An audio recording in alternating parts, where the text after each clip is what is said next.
I'm sorry, we can't hear you, dear. I I'm going to start again. Namo tassa bhagavato arahato samma sambuddhassa. Namo tassa bhagavato arahato samma sambuddhassa. Namo tassa bhagavato arahato samma sambuddhassa. Buddham dhammang sangham namasami. Welcome, everyone, and thank you so much for joining. I'm giving a special welcome to the monastics who are present, including Samaneri Satima. Nice to see you. And including my venerable colleagues from the Aranya Bodhi Hermitage, who are not in the picture, but we know that they're there.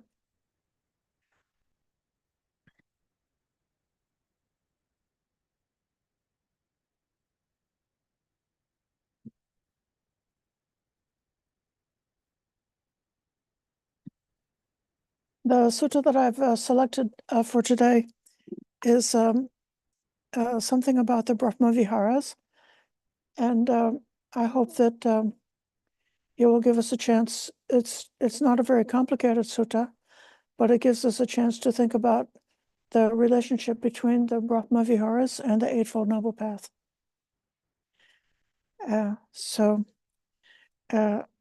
this is number 83 in the Middle Length Discourses.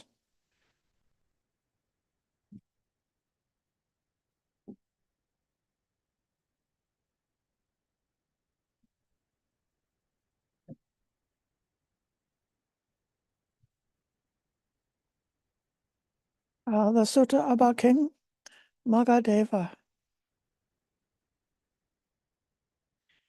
I'm just going to go straight in and begin reading.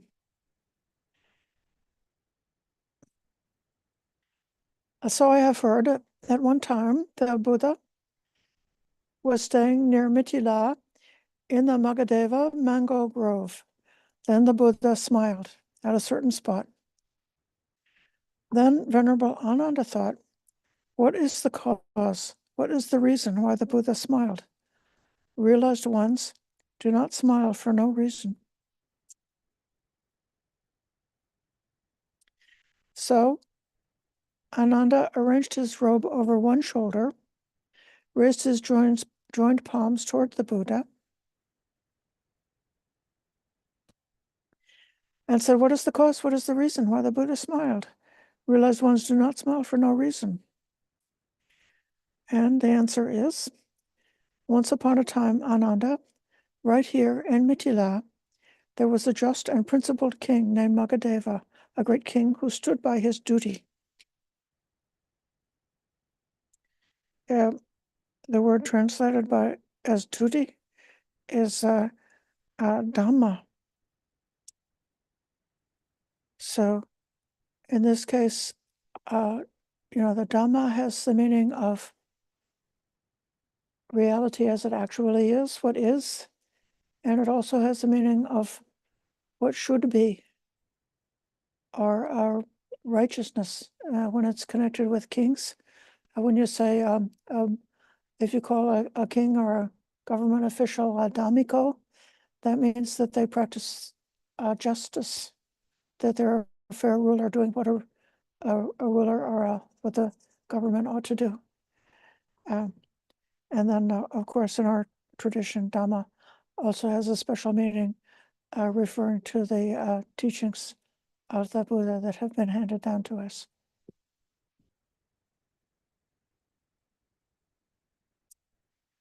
He justly treated Brahmins and householders and people of town and country. He observed the Sabbath on the 14th, 15th, and 8th of the fortnight. That's the Uposatha practice, which we are doing during this Vasa. This week, the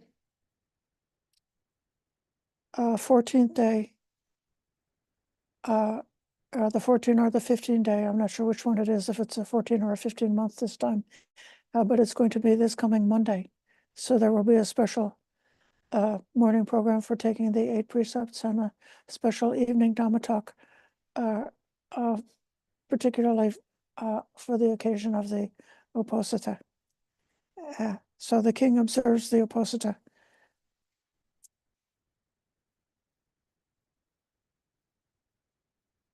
Oh, sorry.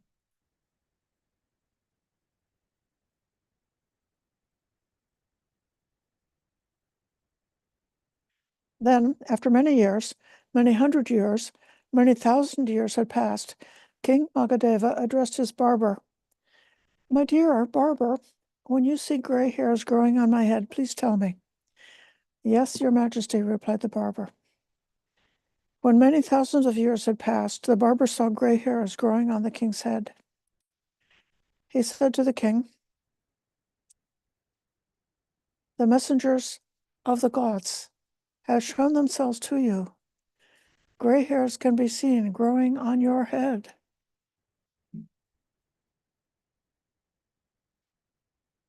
Well then, my dear barber, carefully pull them out with tweezers and place them in my cupped hands. Yes, your majesty, replied the barber. And he did as the king said. The king gave the barber a prize village, then summoned the crown prince and said, Dear prince, the messengers of the gods have shown themselves to me.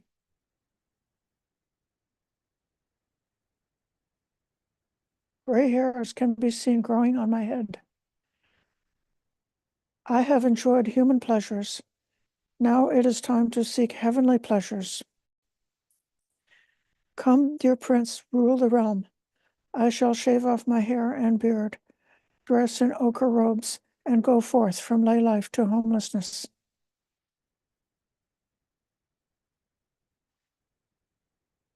Well, if I look around, I think I could make out a few gray hairs here and there in the room. And those of us who don't yet have gray hairs may find some other ache and pain or some other sign in the body, sign of the impermanence of the transience, the limitation of this human lifespan. Of course, our lifespan is much shorter than it was back in the day. It used to be thousands of years long, but now we're lucky if we could live to 120.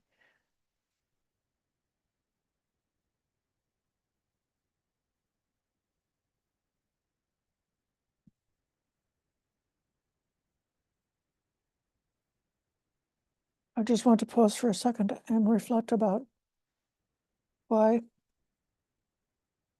the gray hairs are called the divine messengers.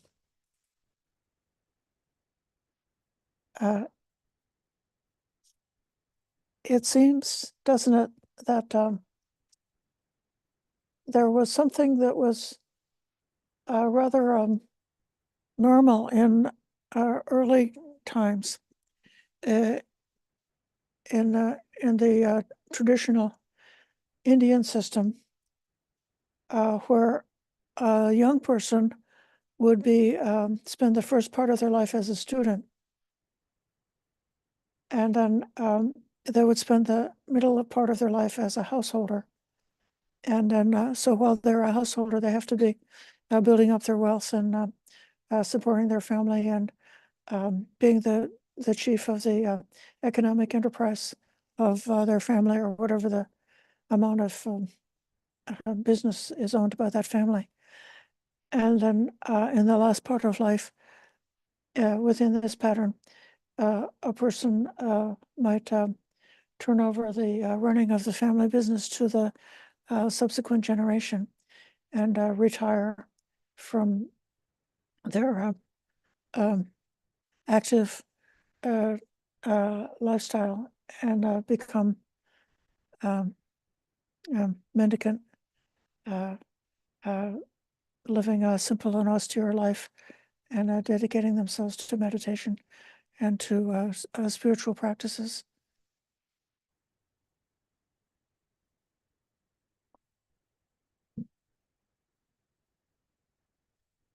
in the story of the Gautama Buddha, he didn't wait until his old age. When he was young, he became disenchanted with the luxurious life of the palace. And while he was still a young man with black hair, he left the family while his parents had tears streaming down their face because he was not agreeing to step in to have the take the role as the head of the family business.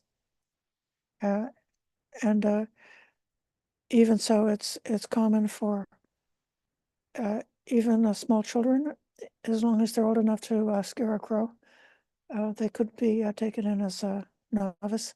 And it's normal for a young man or a young woman at the age of 19 years from, or at 19 years from conception, to be able to give up the household life.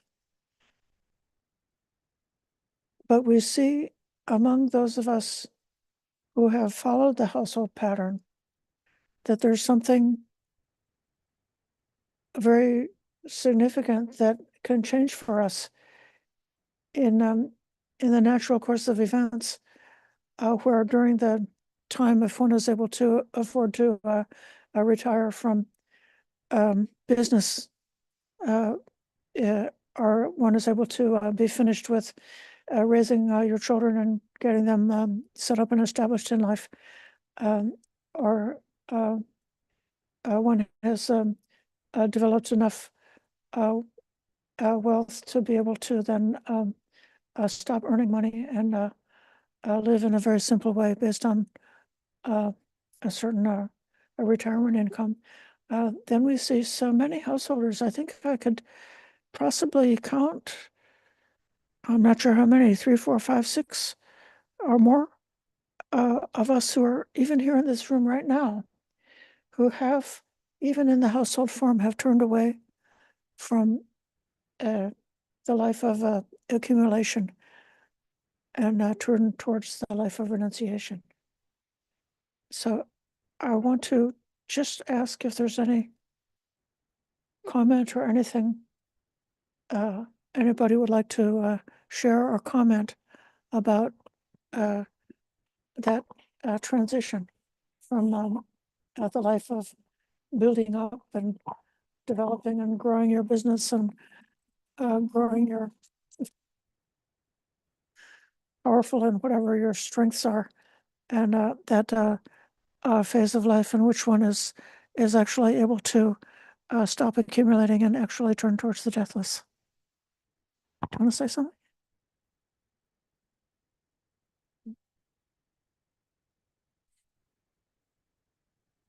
Okay, Patipada.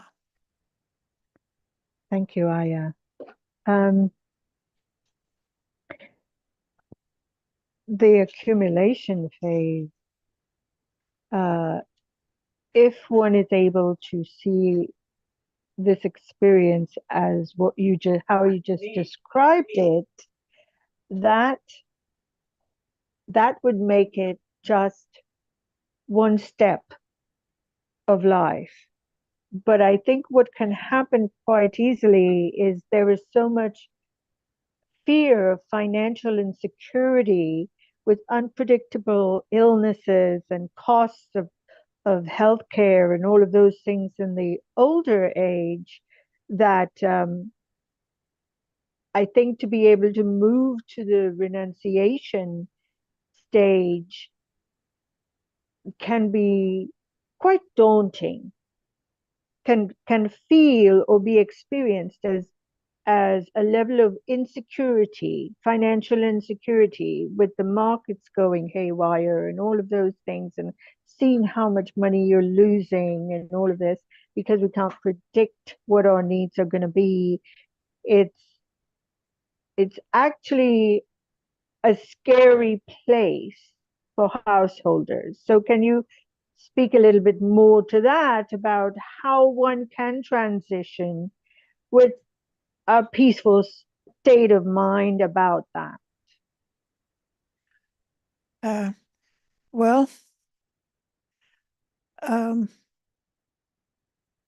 perhaps yes and no.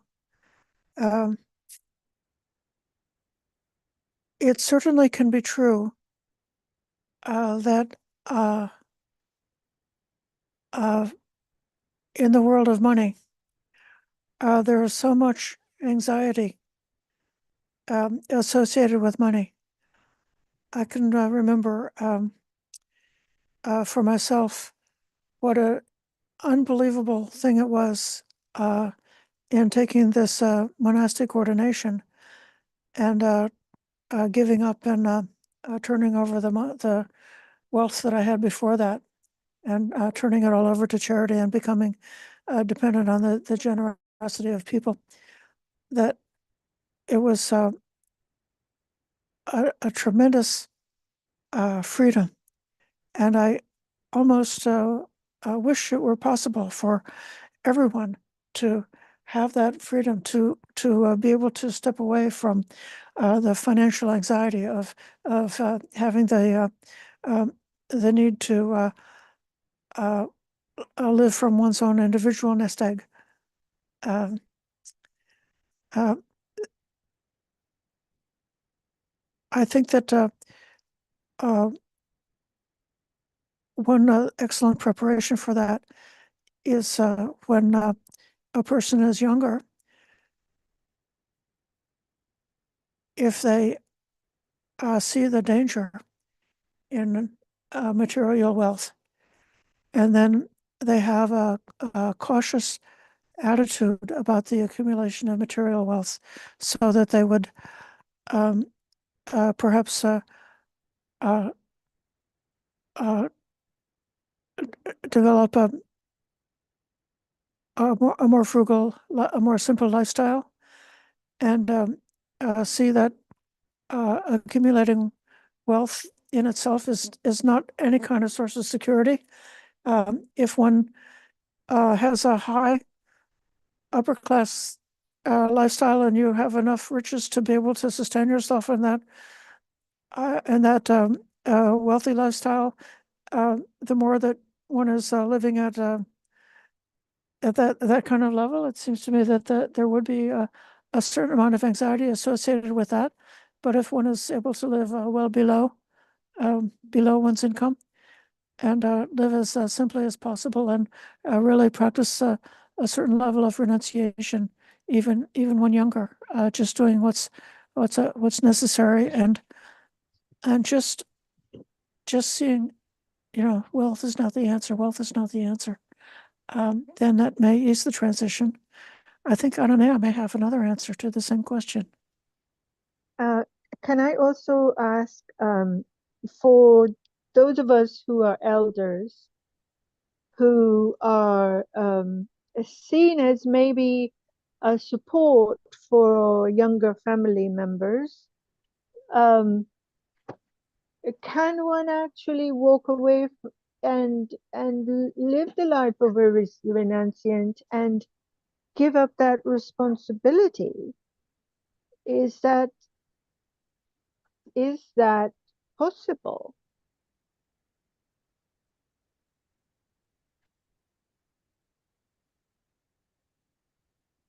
I'm going This to is what call on, I am struggling. This is what I am struggling yes, with, Ayya. That's what right? I'm asking. Because you have a big family of extended family of relations, and also, Right, right. uh, um, well, in a traditional, uh, at least in a traditional Sri Lankan family, I don't know about every single country, Mm-hmm. it would certainly be the normal thing for if somebody had a family and had children, that then at a certain stage of life, they would give their house to their one of their children, and they would build a kuti in the backyard, or they convert a room over the garage, or something like that, and become a nun or become a renunciate, staying there at home, and then the children would be offering the alms food, and they would have taken over the wealth of the family. So Mhm. when there's immediate children, I know that that's a pattern. And when there's not immediate children, then it may be that there are different patterns. But there's a certain, all the family dynamics and the complications and the anxiety of family life and the family dramas and everything is still there. And it's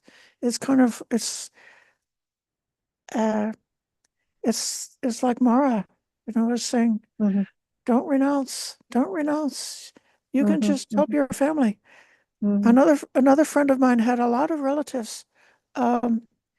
She originally was from Vietnam and then living as in Canada. She had a very good, successful job and was supporting many relatives back home in Vietnam. And when she Mhm. decided to give up the business life and to undertake the monastic form, Mhm. her distant relatives, the cousins and the nieces and the in-laws, criticized her very harshly and said, it's so selfish of you to become a nun because you should keep working and working and working so that you can feed us. And so this is like um uh, and because you're going to see in this story that this king is a secular kind of a guy with a secular kind of spirituality. Okay. And that these pulls and pushes are still there. Okay. Now I want to call on Ananaya. Thank you. I don't have Atipa's circumstances. Fortunately, my children are not a burden, and I'm doing my best not to be a burden to them at this point. But the thing about renunciation for myself is that this was, as I look back on it now, once I was divorced, I really dropped a whole huge amount of things. Personal possessions I really just didn't want or need anymore. And then over the years of journeying here and there, I changed house. And so, of course, I got rid of some more stuff that way. But, the thread all along is the more I got into my spiritual path, the less I wanted his stuff. And there were times when I actually didn't have a house and was house sitting or making do for several years. However, as you get older, you can't quite do that in the same way as you could when you're younger. And right now, I would love to have I have a small house, but I'd like something even smaller. But due to the high price of rentals and real estate where I live, it's just like not happening. So I'm working further on simplifying and getting rid of stuff. A few years ago when I renounced wearing color, I cleaned out my closet and I literally have like 3 things in there, plus my everyday stuff, personal things that I obviously have to change, etc. And I don't miss them at all. But anyway, it's like a weaving of what your personal circumstances are.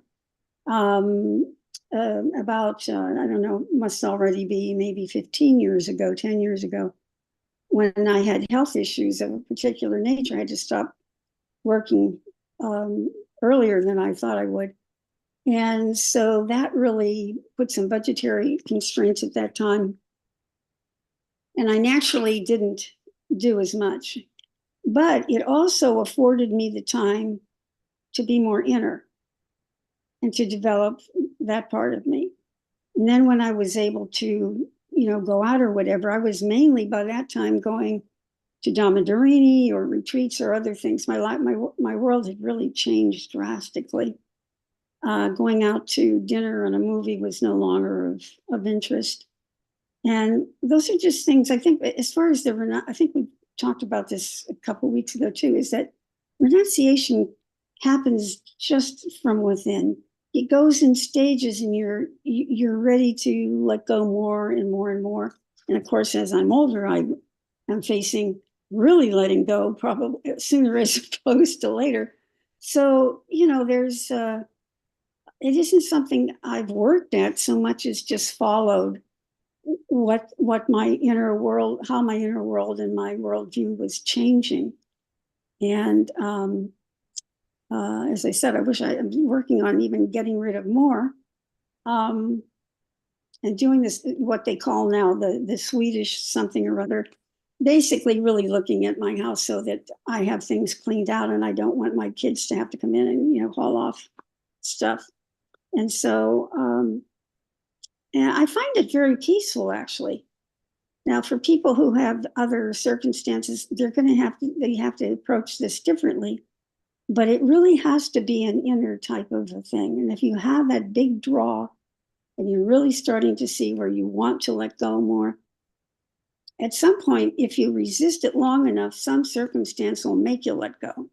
So you work bit by bit to let go as things are evolving, and try not to resist. The part of you that knows is the one that's letting go. The part that's holding on is the part that's still got the craving and whatever going on. So that's my story.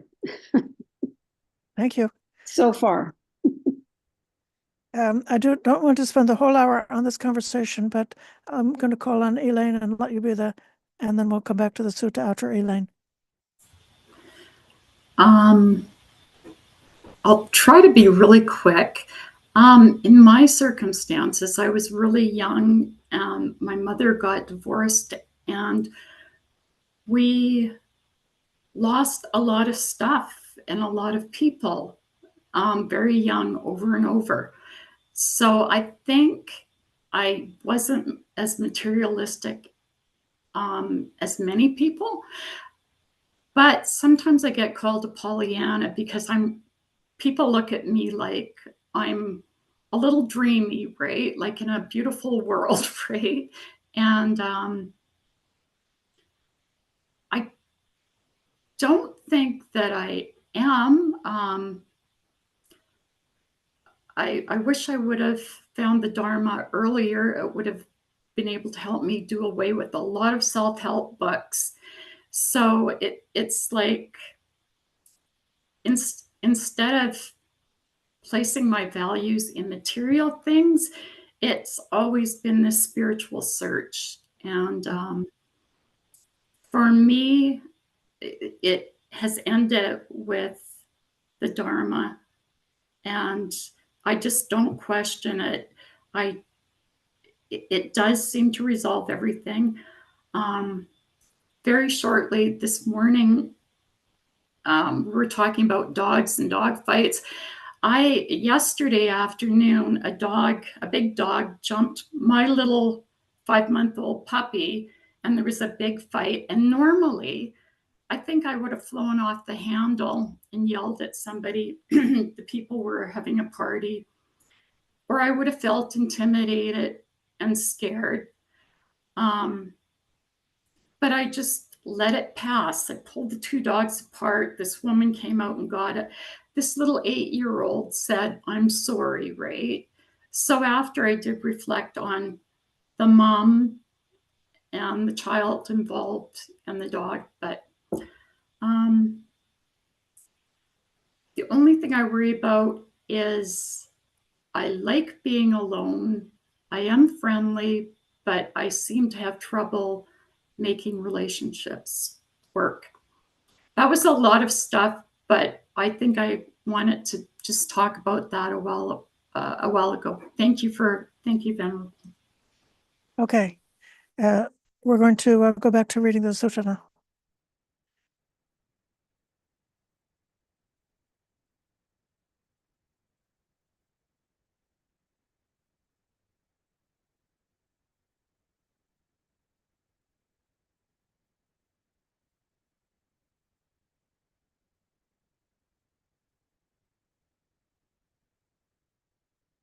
The king has given he's called his son said, "Come, dear prince, rule the realm. I shall shave off my hair and beard, dress in ochre robes, and go forth from lay life to homelessness. For, dear prince, you too will one day see gray hairs growing on your head. When this happens, after giving a prize village to the barber and carefully instructing the crown prince in kingship, you should shave off your hair and beard, dress in ochre robes, and go forth from lay life to homelessness. Keep up this good practice that I have founded. Do not be my final man. When a pair of men are living, the one who breaks such good practice is their final man. Therefore, I say to you, keep up this good practice that I have founded. Do not be my final man." And so, after giving the prize village to the barber and carefully instructing the crown prince in kingship, King Maghadeva shaved off his hair and beard, dressed in ochre robes, went forth from lay life to homelessness, here in this very mangrove grove. Then he meditated. He meditated, spreading a heart full of love in one direction. That's a heart full of metta. That's Bhante Sujata is translating metta as love. Others translate it as loving kindness. Spreading a heart full of love into one direction, the second, the third, the fourth, in the same way above, below, across, everywhere, all around. It spread the heart full of metta to the whole world, abundant, expansive, limitless, free of enmity and ill will. He meditated, spreading the heart full of compassion, or karuna, spreading the heart full of rejoicing, mudita, and spreading the heart full of equanimity, upekkha, in one direction, the second, the third, the fourth. In the same way, above, below, across, everywhere, all around. He spread the heart full of equanimity to the whole world, abundant, expansive, limitless, free of enmity and ill will.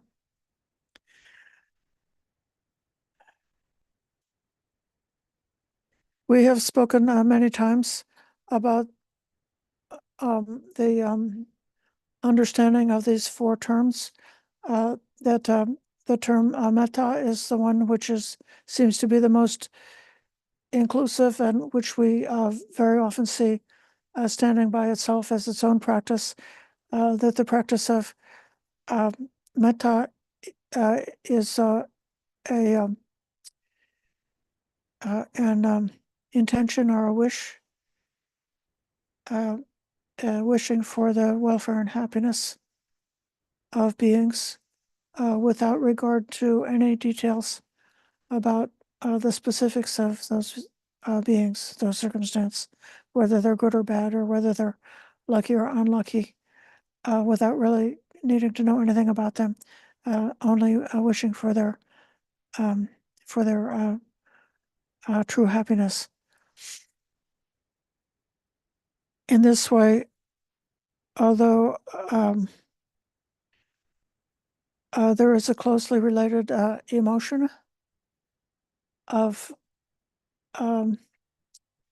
that kind of sympathetic love or divine love can be experienced emotionally, with a lot of happening in the brain and the body that's related to the emotions connected with kindness, with the perceptions and intentions, and the whole complex of process that we would refer to as in connection with emotion. In this case, it seems like in the sutta they are really not pointing to that whole emotional complex, but referring it to as a wholesome intention or a wholesome wish.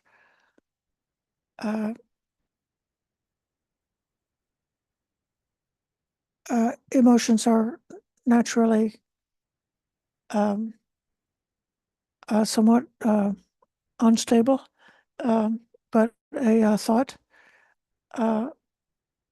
if one has trained the mind and learns how to practice applied mind and applied thought and sustained thought, one is able to apply the thought of metta and then cause that thought to be sustained within the practice of meditation, so that it then becomes more durable than just an emotional response. But understanding one's emotions, I think it's also beneficial to realize that there are all the emotions are not afflictions. Some of the emotions are tend to be pleasant, tend to be wholesome, tend to support a wholesome state of mind. Even the bliss of meditation, other things like this, the activity of emotions in a natural person who doesn't know anything about the Dhamma is that the emotions energize the person, they energize the body and mind in order to do something. So if you have an emotion of fear, you get energized to run away from the fearful object.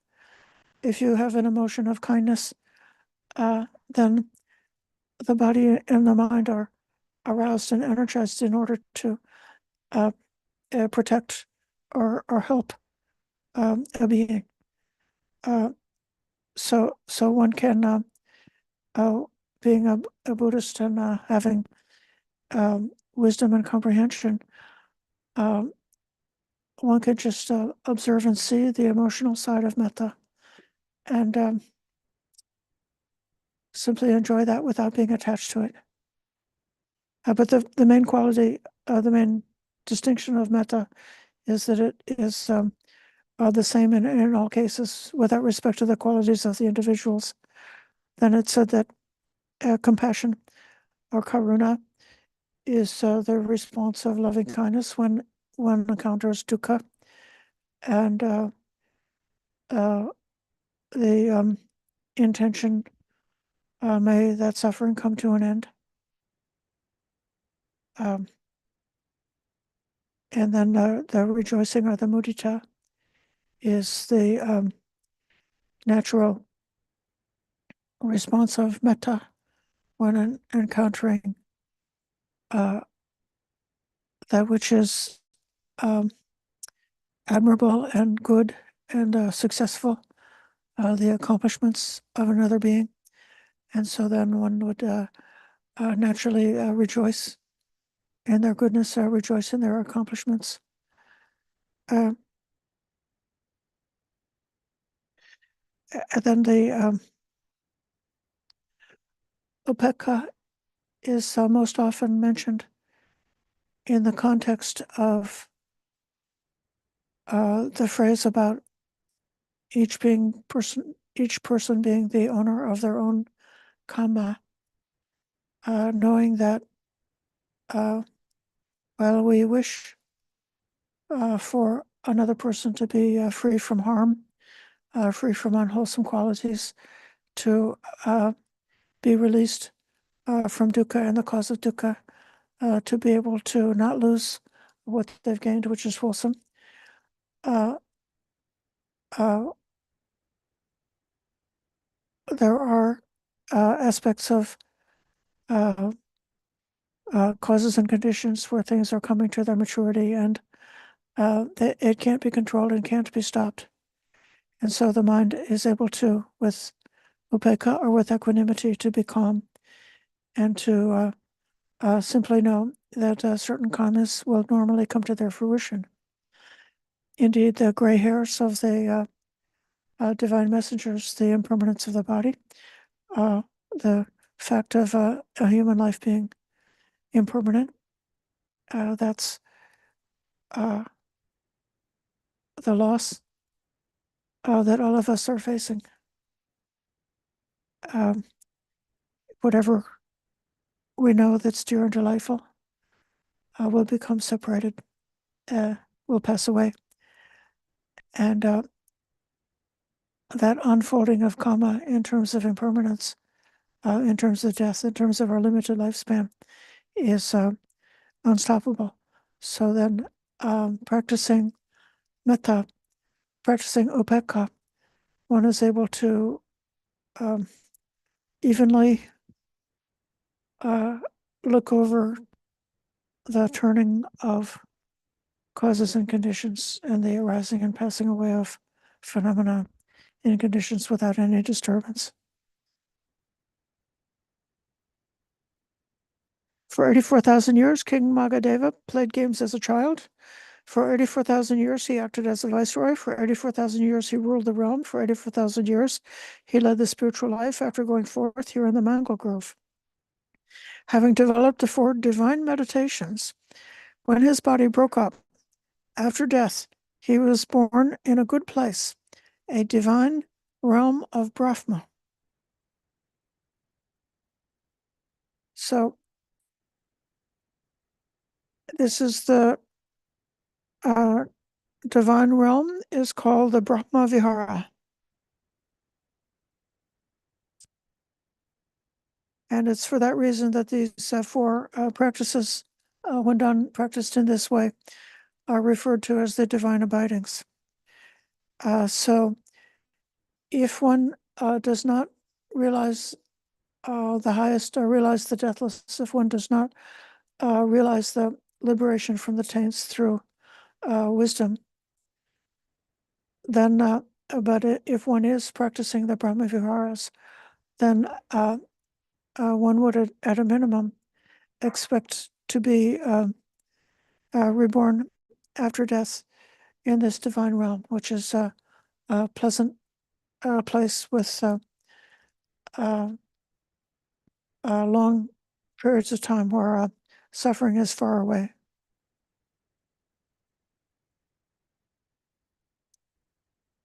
After many years, hundreds and thousands of years, the sun addressed the barber, saying, "Dear barber, when you see gray hairs growing, tell me." And then it all unfolded in exactly the same way.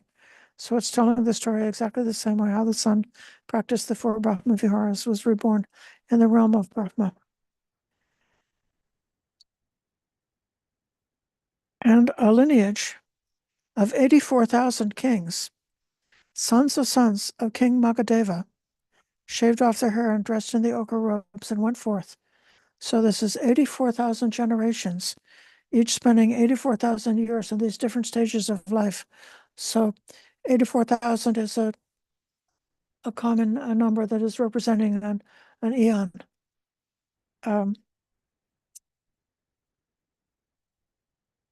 If you compare the location of the sun in relationship to the stars at the exact moment of the winter solstice, it will be a very small second or a couple of seconds different than what it was the previous year. The position of the sun in relationship to the stars at that particular moment in the solar cycle. And then so it keeps dropping back a little bit each year. And then it takes 84,000 years for the position of the sun at the winter solstice to come around to the same place in relationship to the solar system, to the star system. And this was calculated by the Egyptians, and that's the reason why 84,000 is associated with the largest span of time that can be conceived and measured by the human mind. So it means a long time. So this practice of the divine abidings is a boundless practice. And one way it's a boundless practice is there's different ways or different metaphors or different analogies that are used to mentally break down the boundaries of location or distance or numbers, or all of the limitations of what a human being is able to comprehend. And so this tale, and with repetitions of 84,000, is also should place you as the listener and into a kind of a realm of timelessness.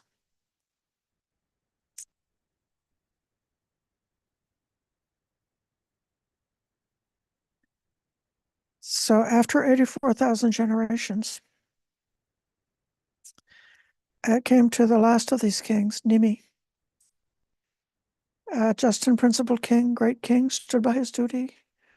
He treated the Brahmins, householders, and townspeople well. He observed the Sabbath on the 14th, 15th, and 8th. Once upon a time, Ananda, while the gods of the 33 were sitting together in the hall of justice, this discussion came up among them. The people of Videha are so fortunate, so very fortunate to have Nimi as their king. He is just and principled. A great king stands by his duty, treats the Brahmins and the townspeople well, observes the Sabbath. And then Sakha, the Lord of the gods, addressed the gods of the 33. Would you like to see King Nimi? And so then on the 5th day, King Nimi was sitting upstairs in the royal longhouse to observe the Sabbath. I'm sort of going through this quickly because of the time. Sakha vanished from heaven of the 33 gods, reappeared in front of King Nimi. He said to the king, "You're so fortunate, king, so fortunate. The gods of the 33 were singing your praises. They would like to see you. I shall send a chariot harnessed with 1,000 thoroughbreds for you, great king. Mount the heavenly chariot, great king, without wavering." King Nimi consented, and knowing he consented, Sakha disappeared from this plane and reappeared among the gods. So the chariot comes down.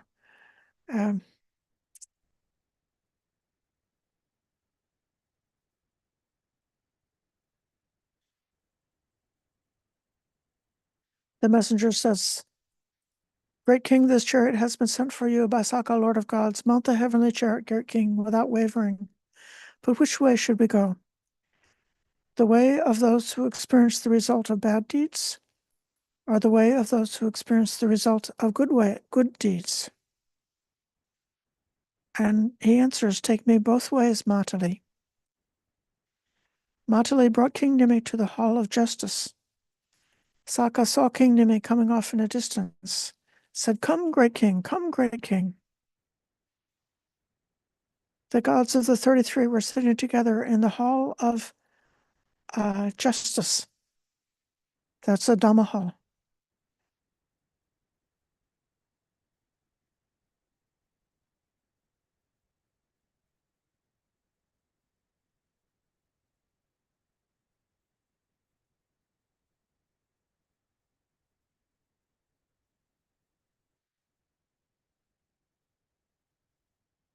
And then King Nimi, having seen the gods, says, "Enough, good sir, take me back to Mithila right away.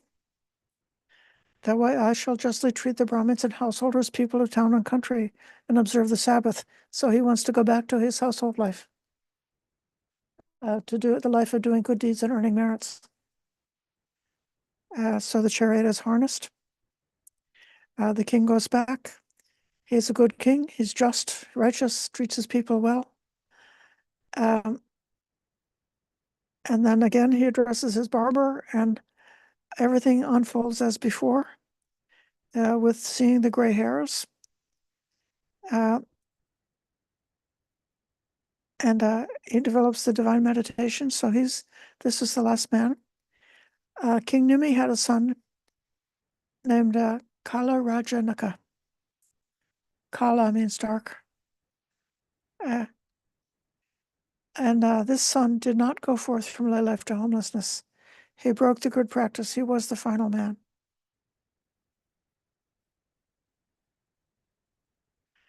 So this lineage of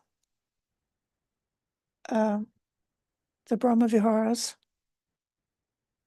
was not enough to overcome impermanence. It only lasted but so long, and then it was lost.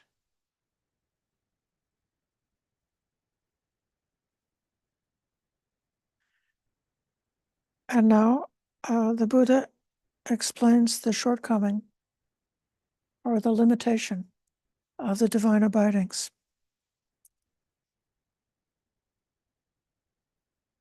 The Buddha is saying, I myself was King Maghadeva at that time. I was the one who founded that good practice, which was kept up by those who came after.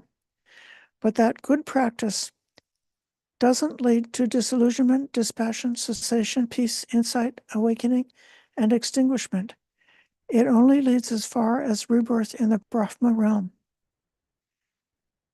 But now I have founded a good practice that does lead to disillusionment, dispassion, cessation, peace, insight, awakening, and extinguishment.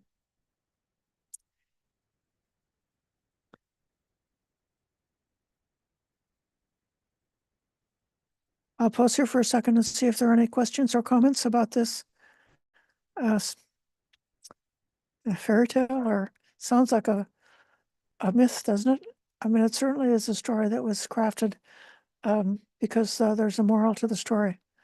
And so the Buddha was telling the story as a teaching story. So what is the lesson that we can take from the story so far?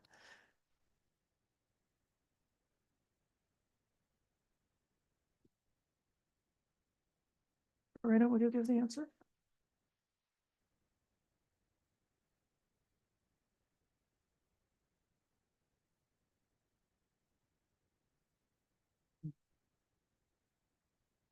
Oh, thank you. It just seems like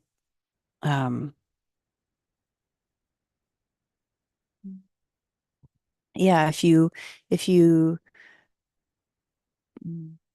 start off by doing good deeds, and then practice when you come to aging, you practice the Brahma Viharas even more deeply, then you receive the benefit of being born in the Brahma realms. And it can be something that can sustain you for a long time, but not forever. And the forever, that I don't think we've gotten to that resolution yet.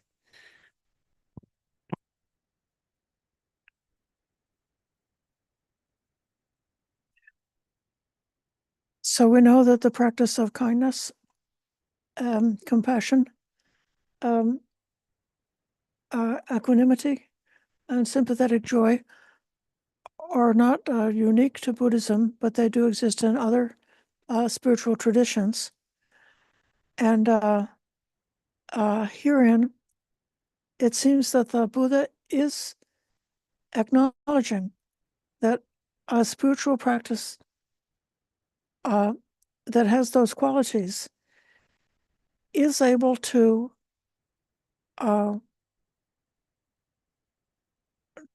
temporarily ward off dukkha and create a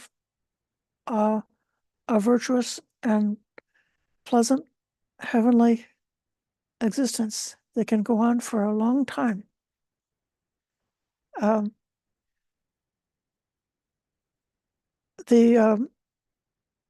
These practices also seem to be some kind of a preparation for the arising of the Noble Eightfold Path, because the Bodhisattva did practice the Brahma Viharas for in the past, before he was born as the one who was destined to discover the Four Noble Truths and the way to the end of dukkha.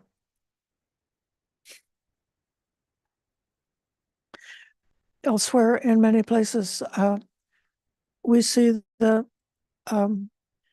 Brahmaviharas appearing within the context of the Buddha's teachings, which I think we're going to come to in the next section of this. I'm going to call on Patipada. As a person who grew up in the Eastern traditions and within Hinduism, this is a part of Hindu teachings as well in the Vedas. But what the Buddha's contribution is to Eastern practices is, yes, you can end up in a God realm. Yes, you can end up in really positive, peaceful places. However, it's not the end goal. And so for me, what the Buddha teaches as a Hindu practitioner, growing up as a Hindu practitioner, is that there is another step beyond this. And this is what it is, and this is how you get there. So that's what I have learned and why I practice with the Buddha's teachings. With that segue, we can go back and continue reading.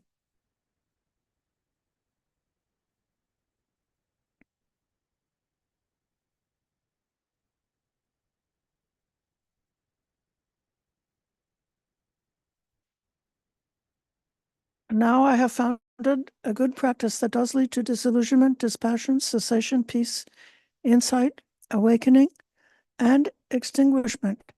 Extinguishment is nibbana.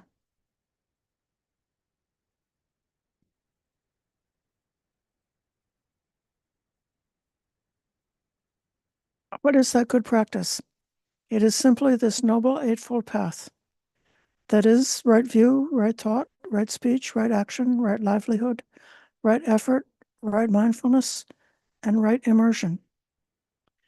This is the good practice I have founded that leads to disillusionment, dispassion, cessation, peace, insight, awakening, and extinguishment.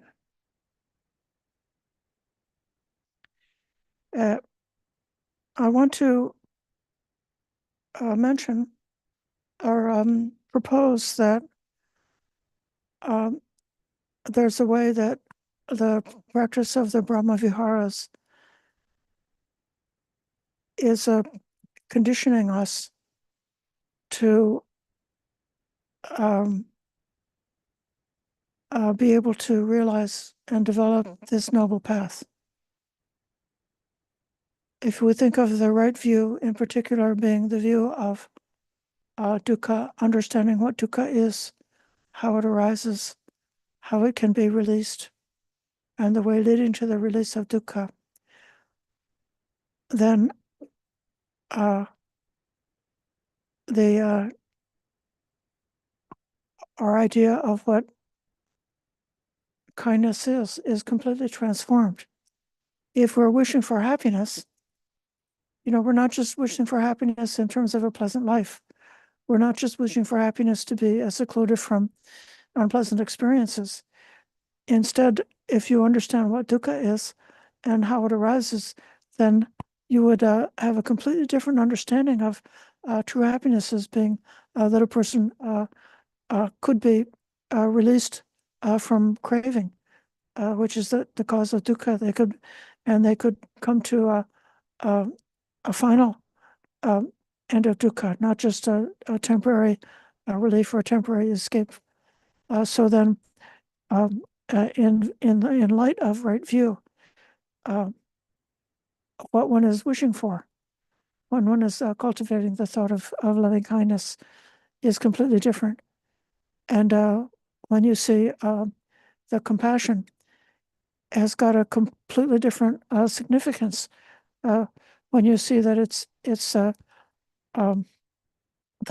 dukkha that's coming from a lack of wisdom, a lack of understanding, and how if a person could hear the word of this good Dhamma, these Dhamma teachings, if they only would meet somebody who would be capable to point the way and show them the way out of dukkha, that then they would be able to escape. And so you see what dukkha really is, and you see that the effective, this is why teaching the Dhamma is considered to be the ultimate, the most skillful, compassionate thing that you can do, is to teach the Dhamma. Or even if you're not able to give a lecture about the Dhamma or teach an 8-week course about the Dhamma, at least like if you're out on the street and somebody insults you, if you're able to respond to that insult by radiating kindness, and then that person could be amazed and say, "What? I insulted that person, but they're not getting angry in return. What is this?" And then they could even from that moment they could see that there's the possibility of a different way. So this is why the right view is completely different in light of, or the practice of the Brahmaviharas is completely transformed when there is right view. And just the same way, the right thought, the thought of renunciation free from greed, or you could say generosity free from greed, of loving kindness free from hatred, of compassion free from cruelty, that those right thoughts, those right intentions are exactly the thought of loving kindness. That this, so that because of understanding the significance and the importance of loving kindness, that then those 3 kinds of right thoughts in the second point of the Noble Path are exactly what the thoughts would be of a person who is a master of loving kindness. And then the steps of the path that are related to sila and livelihood are again the manifestation of the development of a systematic practice of acts of the body, speech, and mind, which are informed by those thoughts, those loving kindness thoughts. Even then, internally, when one comes to the inner practices, we see this so much. When we come to our discussions are so helpful, and we can see that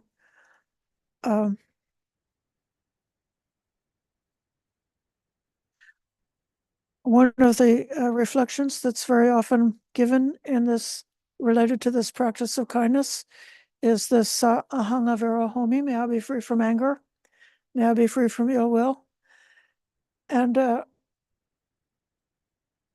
it could be somebody could think, well, we've been practicing Buddhism for 10 or 20 years, and so certainly we should be free from anger and ill will by now, because of having practiced for a little while. But we can see that these, afflictive emotions are so strong in us, and that it still is possible for those things to arise, and there needs to be a very further stages of the inner transformation of character, the transformation of one's psychology, the transformation of one's personality, which is the result of actually awakening to the noble attainments and dropping off the deeply embedded patterns of our psychology, that one could actually become free from those tendencies. And so then the inner practices of right effort to prevent the negative states, and to abandon the negative states, and to cultivate and develop the arouse and develop the wholesome states. That's exactly turning the powerful strong intention of loving kindness inwards to ourselves, so that we could learn to take care of our own happiness by developing that internally. And having developed this clarity, one would gradually be able to give up some of the afflictive, negative, or toxic tendencies of the human mind, of the human personality, and have them become weaker and weaker. And then as those hindrances become weaker and weaker and more quiet, then one is able to enter into periods of meditation in which the mind is secluded from unwholesome states. One is able to have the cultivation of mindfulness, which is able to see very quickly, accurately, and promptly within ourselves what's going on, what's really going on, what kind of mind do I have right now, what's arising for myself right now, and be able to quickly, easily make the distinction between the dark states and the bright states. That's one of the definitions of mindfulness, is that mindfulness is able to see the difference and to not get confused between what's a dark state and what's a bright state. By doing this work, and this is all part of taking care of our own happiness, taking care of our own true happiness, and then becoming more and more like the acrobat who is able to protect the other acrobat because they have their own strength. They have taken care of their own strength, their own practice, their own skill. So they have developed the skill in the mind that's both able to protect others and able to be not disturbed, and then becoming prepared, the mind being prepared for wisdom by being able to experience those states which are truly free from affliction, which is a kind of a happiness that could be wished for. I'll pause a minute and ask do you think it's true that the best kindness we could do for ourselves would be to practice the Eightfold Path?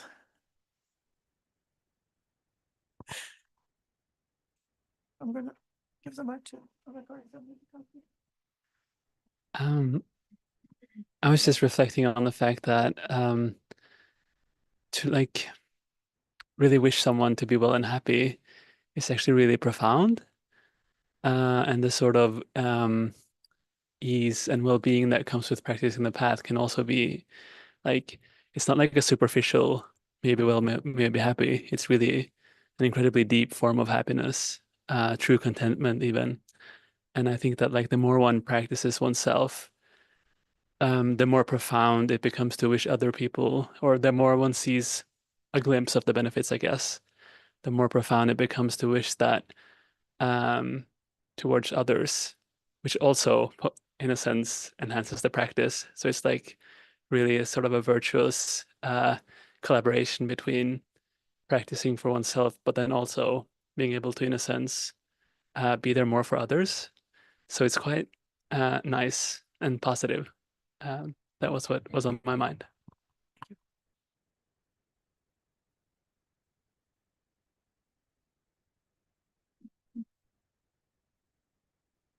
Okay, Elaine and then Corina. It just occurred to me that reflecting on happiness before you meditate each day, and maybe several times a day, isn't something that one does normally. Before I practiced Buddhism, I don't think I thought about that very much. So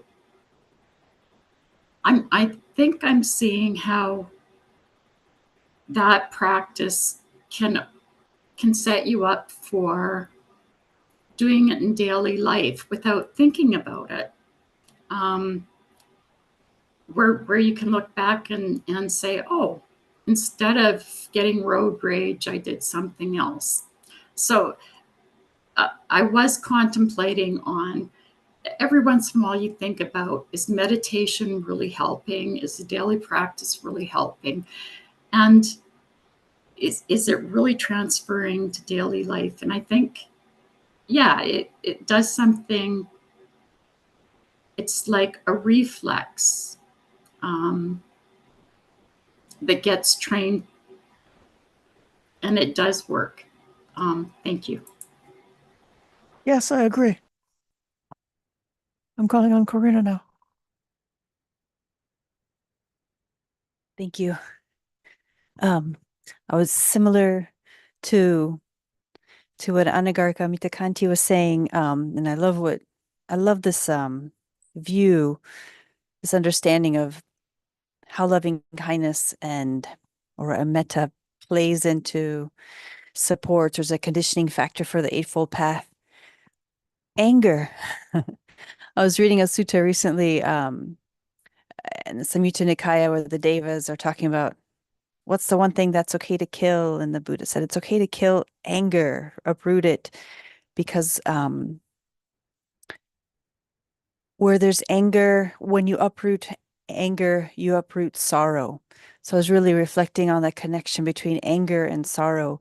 So now when I am confronted with anger, whether it's road rage, like Elaine just mentioned, or in myself getting angry, I don't like, anger is like the surface expression, and I see the deeper, like what sorrow is there? If there's anger, there's sorrow.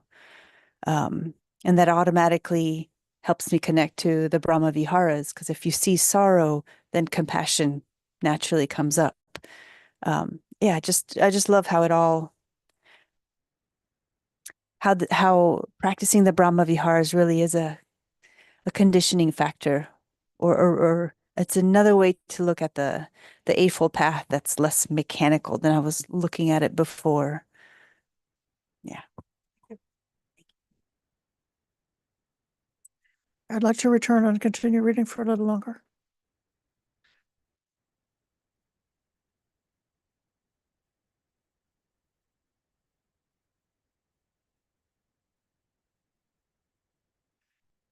So now the Buddha is speaking to Ananda. He says, Ananda, I say to you, you should keep up this good practice that I have founded. Do not be my final men. Ananda, I say to you, you all should keep up this good practice that I have founded. Do not be my final men. This is what the Buddha said. Satisfied, Venerable Ananda approved what the Buddha had said. And so this is a concern that there's a sort of a parallel between the Buddha is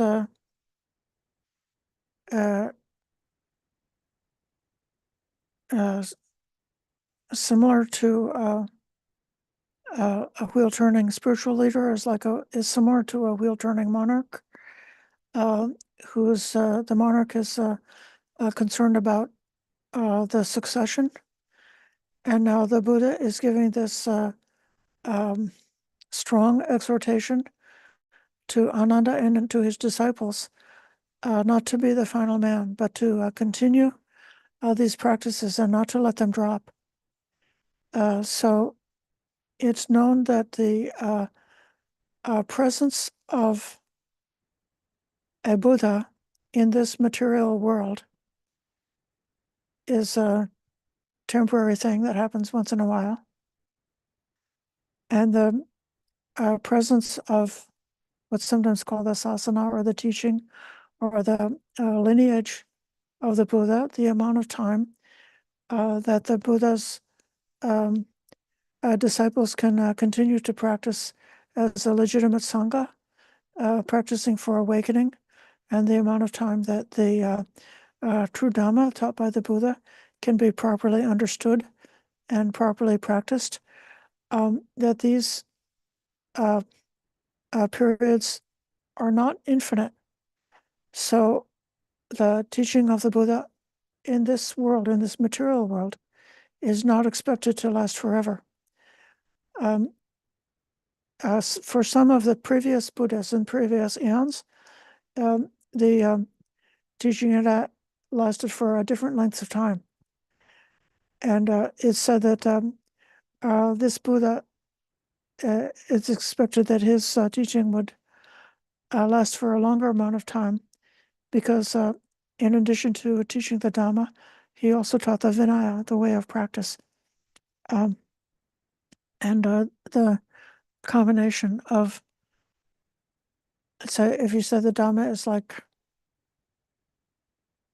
a conceptual framework or a philosophy, and the Vinaya is the way of putting it into practice in life through behavior, that those things together can create a tradition that's robust, that's able to be long-lived, that would not be forgotten, where it's still maybe possible so many centuries later for somebody who reads these teachings and encounters a Buddha to be able to understand and to realize the result, the dispassion, cessation, and release, and extinguishment or nibbana. I'm going to call on Richard.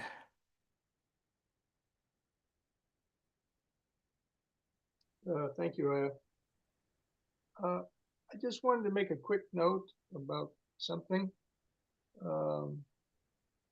When he's talking about, I have Bhikkhu Bodhi's translation here. It says, he abided pervading the all-encompassing world with a mind imbued with loving kindness, abundant, exalted, immeasurable, without hostility and without ill will. This word here, he translates as immeasurable. Your translation has limitless, fairly similar. It's apamanneya, and this apa can mean like insignificant. Maneya is mana, conceit, and aya is kind of like his, like a possessive pronoun, his. So instead of saying that it's limitless or immeasurable, one can also say he's able to do this because he's very, very limited his conceit, his mana. He's reduced his mana greatly. That's why he can kind of express out, to the idea of, loving kindness and everything, and for the benefit of all others, because he's not thinking very much about himself. In other words, that's another way to look at that word. Anyways, that's all I wanted to say. No one has to agree with me on it, but it's kind of interesting, from that standpoint, I think. Thank you very much for listening. Thank you.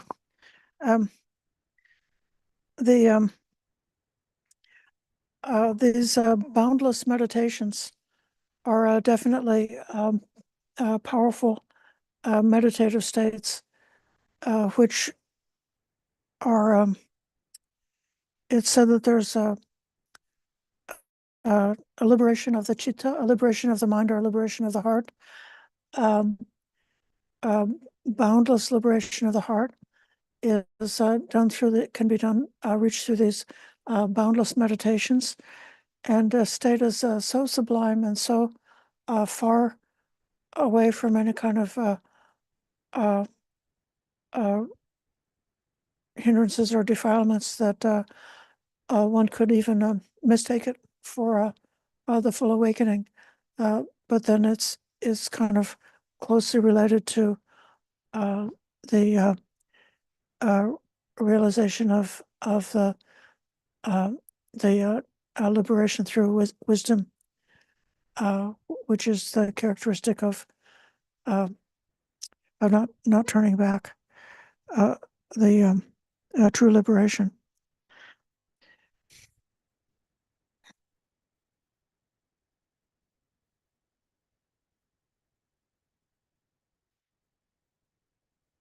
I must have attained some kind of perfection, because we came to the end of the sutta and it's 12:31. I will invite, if there are any unanswered questions or comments that you needed to speak and you were too shy to say it before.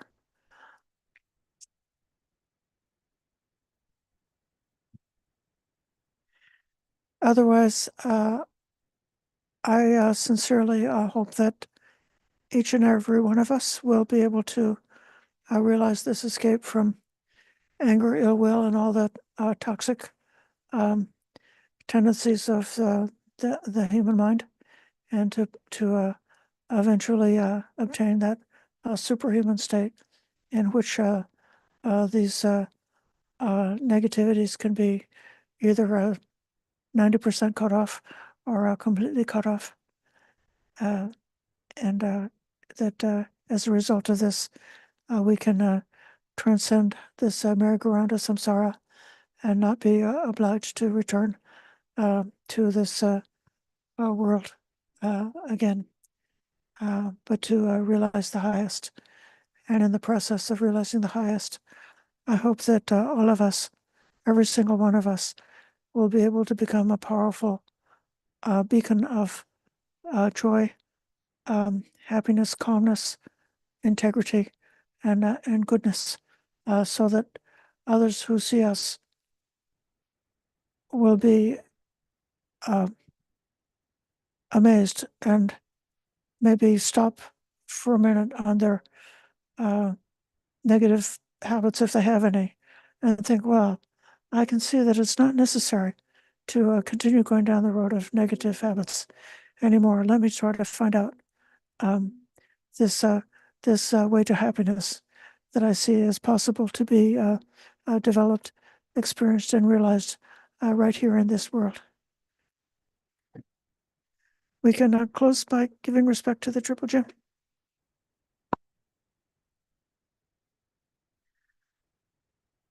Araham Samma Sambuddha Bhagava Buddhang Bhagavantang Abhivademi.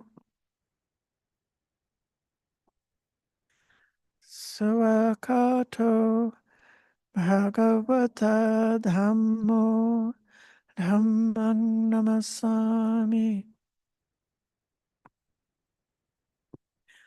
Supatipanno Bhagavato Savaka Sangho Sangham Namami.